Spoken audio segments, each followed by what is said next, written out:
ভাবুন তো, একটি নিরীহ বিড়াল, কিন্তু সেই বিড়ালই যদি কারাগারের ভেতরে মাদক পাচারের মাধ্যম হয়ে ওঠে।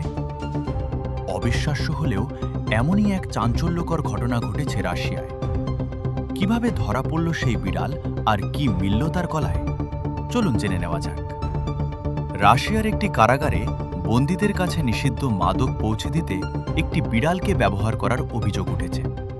তবে পরিকল্পনাটি সফল হওয়ার আগেই কারা কর্তৃপক্ষের হাতে ধরা পড়ে প্রাণীটি।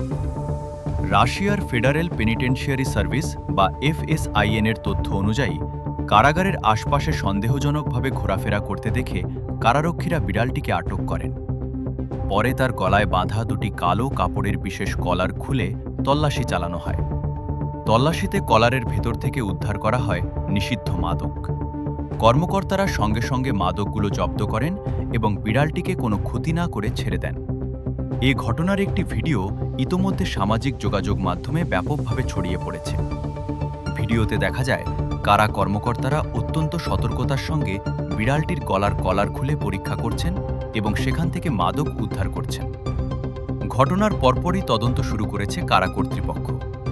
কে বা কারা এই বিড়ালকে ব্যবহার করে বন্দীদের কাছে মাদক পৌঁছে দেওয়ার চেষ্টা করছিল, কিভাবে পুরো পরিকল্পনা সাজানো হয়েছিল এবং এর পেছনে কোনো সংঘবদ্ধ চক্র রয়েছে কিনা, এসব বিষয় খতিয়ে দেখা হচ্ছে। এই ঘটনাকে ইতোমধ্যেই কারাগারে মাদক পাচারের অন্যতম অস্বাভাবিক ও অভিনব কৌশল হিসেবে উল্লেখ করছেন অনেকেই। সামাজিক যোগাযোগ মাধ্যমেও বিষয়টি নিয়ে চলছে ব্যাপক আলোচনা।